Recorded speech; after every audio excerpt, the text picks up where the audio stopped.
तो किराया तो भयानक है, 385 का स्लीपर का, 1 घंटा के रास्ता। चलिए शुरू करते हैं। पीडीएफ आप भेजे हुए थे, पीडीएफ में क्या सब था?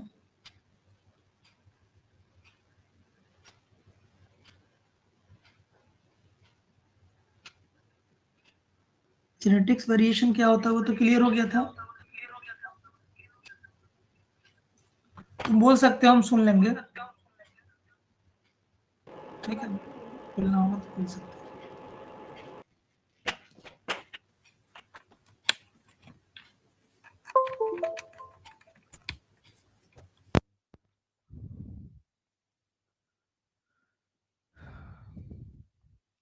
चलिए, हम लोग को अब देखना है, नया टॉपिक है। पिछले क्लास में जो देख लिए थे उससे आगे हम लोग को कैसा, अच्छा जिन्हें मोनो हाइब्रिड क्रॉस देख लिए हैं, डाई हाइब्रिड क्रॉस देख लिए हैं, दोनों लॉ बता दिए हैं लगभग, समझ गए हो उतना तक। ठीक है, ब्लड ग्रुप वाला एक देख लेते हैं, XX और XY वाला तो देख ही लिए हैं, ब्लड ग्रुप वाला देख लेते हैं। ठीक है, उसको हम लोग मल्टीपल एलिज्म के नाम से जान सकते हैं। ठीक है, मल्टीपल एलिज्म। तो शुरुआत करते हैं। ये क्लास हमको लगता है इसी क्लास से हो जाएगा क्लियर पूरा बात। अच्छा,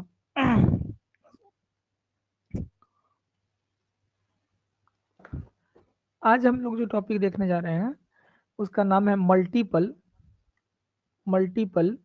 एलिलिज्म। मल्टीपल एलिलिज्म देखने जा रहे हैं।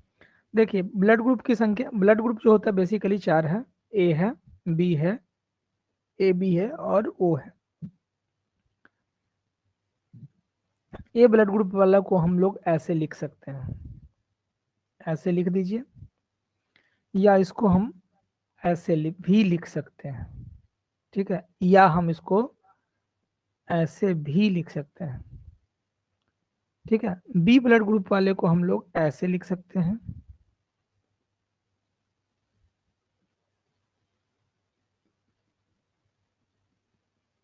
ए बी ब्लड ग्रुप वाले को हम ऐसे लिख सकते हैं, और ओ ब्लड ग्रुप वाले को हम लोग कैसे लिख सकते हैं, छोटा आई दोनों से लिख सकते हैं या ऐसे लिख सकते हैं। ये तो हो गया कैसे लिख सकते हैं। ए ब्लड ग्रुप वाला किसको खून दे सकता है और किसको खून, किससे खून ले सकता है, डोनर कौन होगा, रिसिपिएंट कौन होगा। तो ए वाला खून दे सकता है ए वाले को, ए बी वाले को, दोनों को दे सकता है। ले किससे सकता है, तो ले सकता है ओ वाले से और ए वाले से। बी वाला किसको खून दे सकता है, तो बी वाला दे सकता है बी वाले को और ए बी वाले को। और ले किससे सकता है, तो ले सकता है ओ वाले से और बी वाले से। ए बी वाला किसको खून दे सकता है, तो ए बी वाला को ही दे सकता है, लेकिन ले किससे सकता है, सबसे, ए बी और सब से ले सकता है। बी ब्लड ग्रुप वाला किसको दे सकता है, तो बी ब्लड, अच्छा इसका रिकॉर्डिंग है, कभी प्रॉब्लम होगा तो इसको देख लीजिए। बी ब्लड ग्रुप वाला किसको दे सकता है, तो बी ब्लड ग्रुप वाला दे सकता है, सॉरी बच गया कौन, ओ वाला। ओ ब्लड किसको दे सकता है, तो ओ वाला दे सकता है ओ वाले को ही। ठीक है, ओ वाला दे सकता है ओ वाले को। और ले किसे सकता है, ठीक है, तो ले सकता है ए वाले से, बी वाले से, ए बी वाले से, सी ले सकता है किसी से, सॉरी दे सकता है सबको, 1 मिनट,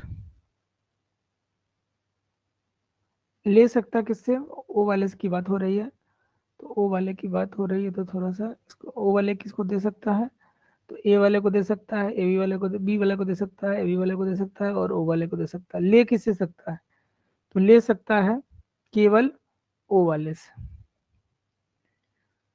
ओ निगेटिव ब्लड ग्रुप को आइडियल ब्लड ग्रुप माना जाता है।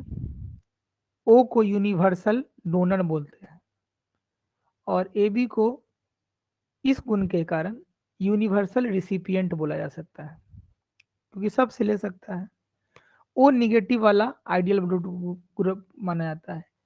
निगेटिव ब्लड ग्रुप वाला की शादी अगर पॉजिटिव ब्लड ग्रुप वाले से अगर हो जाएगा तो ऐसे कंडीशन में पहला बच्चा सरवाइव करेगा और उसके बाद दूसरा, तीसरा, चौथा जितना होते जाएगा डेथ कर जाएगा, क्योंकि जीवन में एक बार निगेटिव वाले ब्लड ग्रुप वाला पॉजिटिव को खून दे सकता है। सॉरी, हाँ मतलब पॉजिटिव वाला के सही में निगेटिव खून आ सकता है, ठीक है, लेकिन बार बार ऐसा नहीं हो सकता है। इस बीमारी को बोलते हैं इरेथ्रोब्लास्टिस फिटलिसिस, जिसमें पहला बच्चा सरवाइव करता है, फर्स्ट चाइल्ड, और उसके बाद के बच्चे जॉन्डिस या हेमोफीलिया के कारण डेथ हो जाते हैं। यहाँ तक हो गया। अब हम लोग क्रॉस करा के देखते हैं। मान लीजिए कि फादर ए ब्लड ग्रुप का है, ठीक है, तो इसको हम ऐसे लिख देते हैं। मदर का ब्लड ग्रुप ओ है, सपोज कर लेते हैं। इसको भी हम लोग अगर चाहें तो ऐसे ही लिख सकते हैं। अब इसको हम क्रॉस कराते हैं। फादर का ब्लड ग्रुप क्या है, ये है, और मदर का ब्लड ग्रुप ये है। अब इसको हम अलग अलग सेपरेट कर देते हैं, अलग अलग सेपरेट कर दिए। पहले वाले से पहले वाले को क्रॉस कराएं तो ब्लड ग्रुप क्या आया, ए आया। पहले वाले से दूसरे वाले को क्रॉस कराएं तो ब्लड ग्रुप क्या आया, दूसरे वाले को पहले वाले से कराएं तो क्या हो गया, और दूसरे वाले को दूसरे वाले से कराएं तो क्या हो गया। तो इस तरह से ए वाले का चांस कितना है, ये भी, इसी को भी हम ए मानेंगे, ओ छिपा हुआ रहता है क्योंकि ए डोमिनेंट है ओ के सामने। ये भी ए है, ठीक है, और ये भी, ये ओ है, मतलब 75% चांस क्या है ए आने का, और ओ आने का चांस कितना है 25%। ये कंडीशन है। अब देखिए, अगर हम कहेंगे प्योरिटी की बात तो ए प्योर ए कितना है, प्योर ए 25%। मिलावट वाला कितना है, तो मिलावट वाला आई ए आई ओ वाला कितना है, तो हो जाए 50%। अगर ये होगा जीनोटाइपिक, जब हम अंदर के गुणों को बात करते हैं। फिनोटाइपिक में ये कह सकते हैं। और ओ वाला कितना है, तो ओ वाला का 25%। तो ये होगा जीनोटाइपिक, लेकिन ये 75 का रेशियो और 25 का रेशियो लिखे हैं, ये बाहरी से पता चल जाता है, तो ये फिनोटाइपिक कैरेक्टर कहलाता है। कोई दिक्कत इसमें? तो इस कंडीशन में 75%, 75% चांस बनता है कि बच्चा का ब्लड ग्रुप, अब पूछेगा कि क्या ए वाला का माँ है और फादर है और बी वाला ओ वाला मदर है, तो क्या बच्चा बी आ सकता है, क्या बच्चा ए बी आ सकता है, तो बिल्कुल उसमें आप नॉक कर सकते हैं, ठीक है। ये हो गया। इस तरह से और भी आप ब्लड ग्रुप का क्रॉस करके चेक कर सकते हैं। यहाँ पर हमने ए और ओ को लिया है, आप ए बी को लेकर ओ से क्रॉस करा सकते हैं, आप बी को लेकर ए से क्रॉस करा सकते हैं, आप बी को लेकर ओ से क्रॉस करा सकते हैं, आप ओ को ओ से क्रॉस करा सकते हैं, आप बी को ए बी से क्रॉस करा सकते हैं, ठीक है, आप ए को ए बी से क्रॉस करा सकते हैं। इतना क्रॉस करा के आप आसानी से रिजल्ट को प्राप्त कर सकते हैं। आप इसको चेक करके देख लीजिएगा कि किसका क्या ब्लड ग्रुप हो सकता है, ठीक है। अब इसके लिए आइडेंटिफाई होने के लिए पहले मम्मी का ब्लड ग्रुप पता कर लीजिए, फिर पापा का ब्लड ग्रुप पता कर लीजिए, और इसके बाद आप क्रॉस करा लीजिए और पता कर सकते हैं कि आपका ब्लड ग्रुप क्या आ सकता है और क्या नहीं आ सकता है, ठीक है। ये संभावना या पॉसिबिलिटी को देख सकते हैं और क्या नहीं आ सकता, तो ये क्लियर हो जाएगा। हाँ, ये श्योर होके नहीं कर सकते कि यही होगा, ठीक है। चलिए, क्लियर है? ओके, या प्रॉब्लम है? ओके, ठीक है, तो आगे बढ़ते हैं।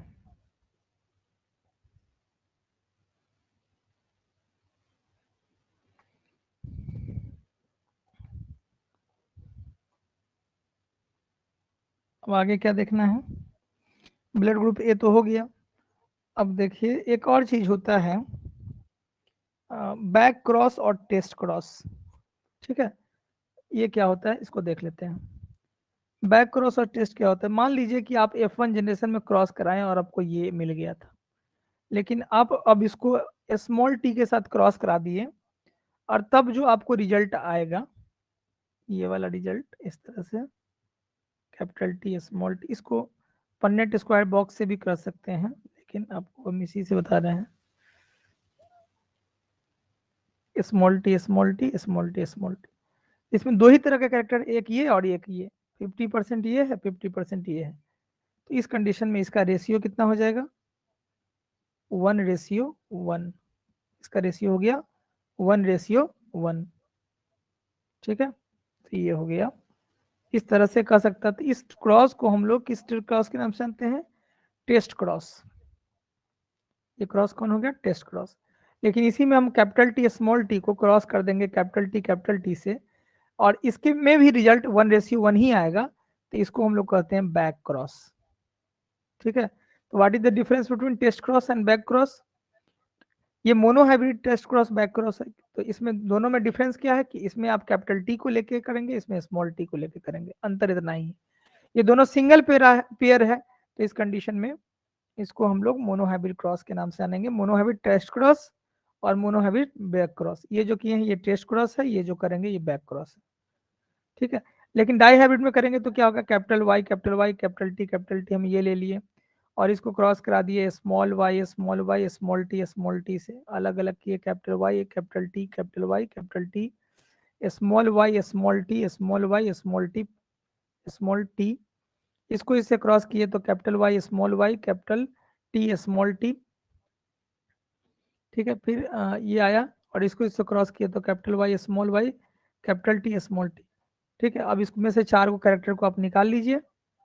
ठीक है, capital Y capital T capital Y small Y capital T small T, जो चीज़ इधर है वही चीज़ सेम इधर आएगा। इसको आप ले लीजिए और इसमें आपके पास क्या है, ये मान लीजिए आपको मिल गया, अभी इतना ही को लेकर चलिए, इस ये ले लिए या ये चार को कैरेक्टर ले लिए। अब चार को कैरेक्टर को बॉक्स बनाइए इस तरह से, और बॉक्स में आप 16 को बॉक्स बनाइए। इसमें capital T capital Y small T small Y capital T small T, और इधर आप सब छोटा वाला ले लीजिए, capital small Y small T small T, और जब क्रॉस करेंगे तो रिजल्ट आपको साफ सामने आ जाएगा, मतलब 1:1 तो इस तरह के जो क्रॉस होते हैं उसको हम लोग की कौन सा क्रॉस कहते हैं, इसको हम लोग ये इसमें भी डाई हाइब्रिड टेस्ट क्रॉस होता है और बैक क्रॉस होता है। यहाँ पर भी छोटा लिए हैं तो ये हो जाएगा कौन क्रॉस, टेस्ट क्रॉस। ठीक है, उसी तरह से बैक क्रॉस भी इसमें कर सकते हैं। ठीक है, तो ये सारी बातें हो गई क्लियर। अब आगे बढ़ते हैं। ठीक है, क्लियर है।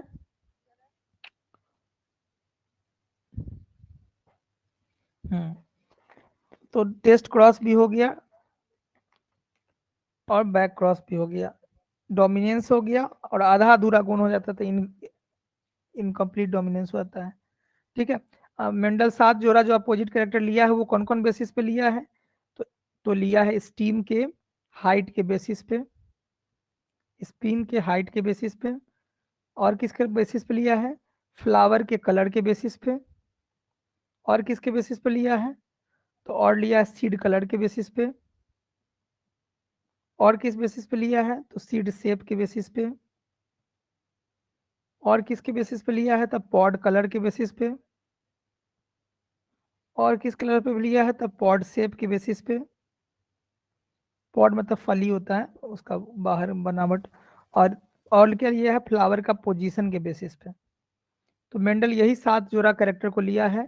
7 जोड़ा अपोजिट कैरेक्टर में क्या क्या चीज लिया है, जैसे यहाँ पर एक डोमिनेंट नेचर का और एक रिसेसिव नेचर का लिया है। तो डोमिनेंट नेचर में जैसे टॉल लिया तो इसका उल्टा क्या हो जाएगा, ड्वार्फ हो जाएगा।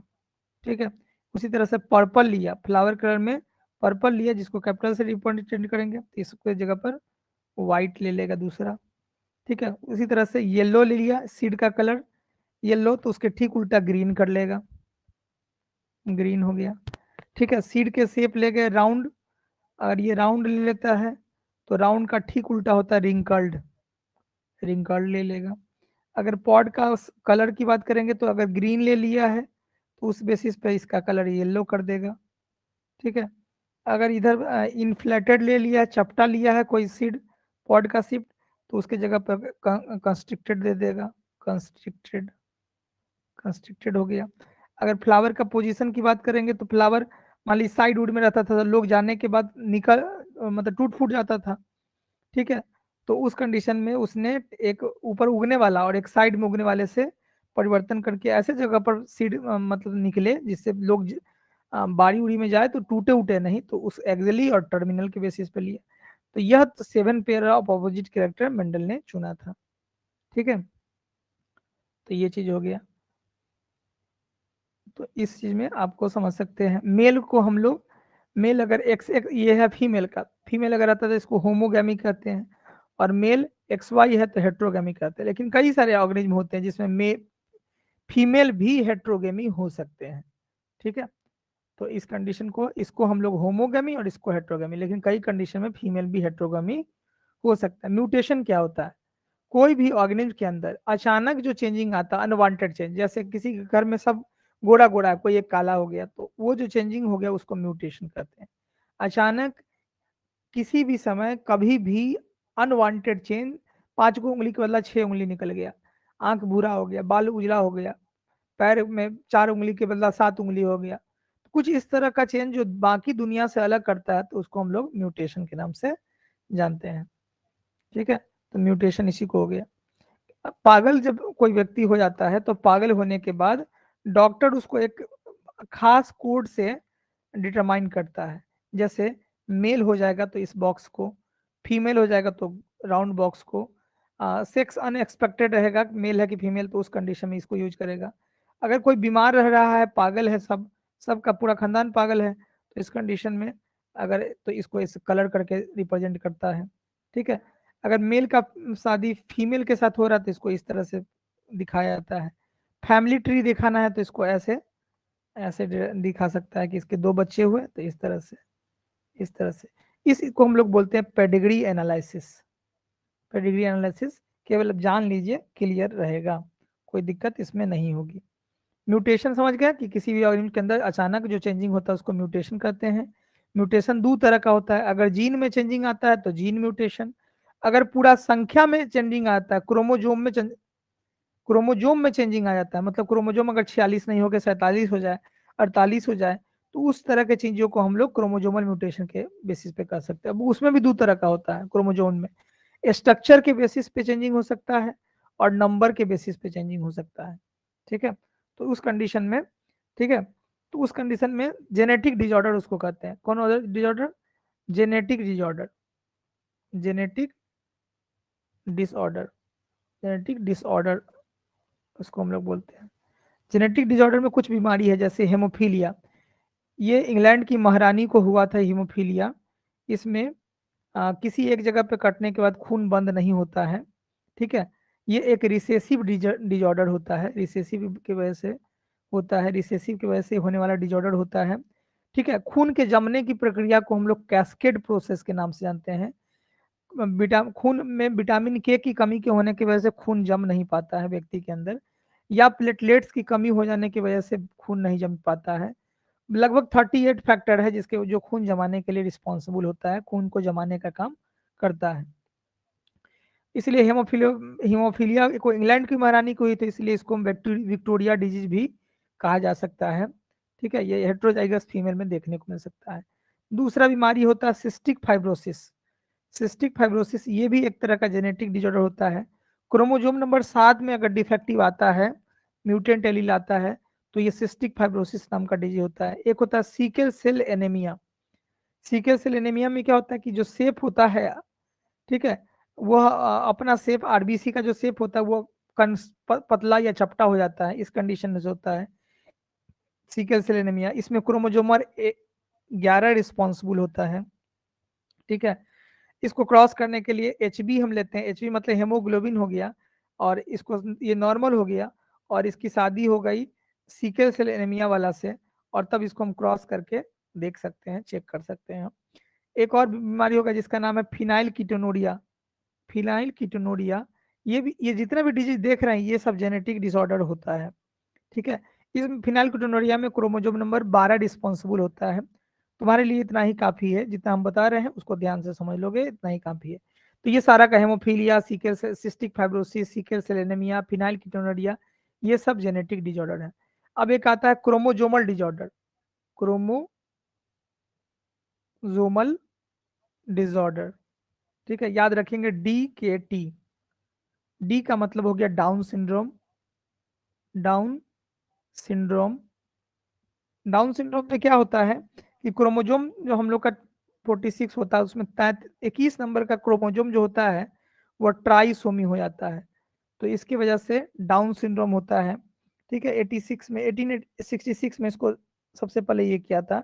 इस तरह के बच्चे का सर जो होता है गोलाकार हो जाता है, मुंह फ्लैट हो जाता है, हाथ हुथ जो होता है तलवा उलवा वह बहुत हो जाता है, आंख फोल्डेड रहता है, हार्ट डिजीज हो जाते हैं, व्यक्ति मानसिक रूप से पागल होते हैं। तो ये डाउन सिंड्रोम हो गया। के को बोलते हैं क्लाइनफेल्टर सिंड्रोम, क्लाइनफेल्टर सिंड्रोम इसको बोलते हैं। इसमें क्रोमोजोम हम लोग को नॉर्मल होना चाहिए एक्स, अगर लड़का है तो XY होना चाहिए, लड़की है तो एक्स होना चाहिए, लेकिन होता इसमें क्या है, XY हो जाता है इस बीमारी में। कौन सी बीमारी में, क्लाइनफाइटर सिंड्रोम, क्लाइनफेल्टर सिंड्रोम इसको बोलते हैं। ऐसे में इसमें ब्रेस्ट का डेवलपमेंट होता है, रहता तो मेल ही है, लेकिन इसमें फीमेल की तरह सारे कैरेक्टर आता है। ब्रेस्ट का डेवलपमेंट हो गया, फीमेल की तरह सारी बॉडी का पैटर्न हो गया, चलना हो गया, चलना बोलना बात करना बतियाना सब कुछ उसी तरह का हो जाता है। इस कंडीशन को बोलते हैं स्टर्लिटी, बांझ हो जाता है ये, ठीक है, बांझपन की कंडीशन देखने को मिल जाता है इस कंडीशन में। ठीक है, तो ये हम लोग जान सकते हैं। ये हो गया क्लाइनफेल्टर सिंड्रोम। क्रोमोजोम नंबर कितना हो जाएगा, तो 46 नहीं होकर क्रोमोजोम नंबर हो जाएगा 46, और ये एक डिजीज है। और लास्ट देखते हैं टी का मतलब क्या हो गया, टर्नर सिंड्रोम। टी का मतलब हो गया टर्नर सिंड्रोम। तो टर्नर सिंड्रोम देखते हैं, टर्नर सिंड्रोम में क्या होता है, टर्नर सिंड्रोम में क्या होता है, टर्नर सिंड्रोम में क्रोमोजोम होना चाहिए 46 लेकिन हो जाता है 45, 45, और ये फीमेल में होता है, ये तो मेल में था, ये फीमेल में होता है। ऐसे कंडीशन में ना एक्स आ पाता है ना वाई आ पाता है, और इसका क्रोमोजोम X0 हो जाता है, क्रोमोजोम 45 हो जाता है। इसमें रहती तो लड़की है, लेकिन पूरा शरीर का स्ट्रक्चर लड़का की तरह बिहेव करने लगती है। तो ये हो गया कौन सा, ये चीज है।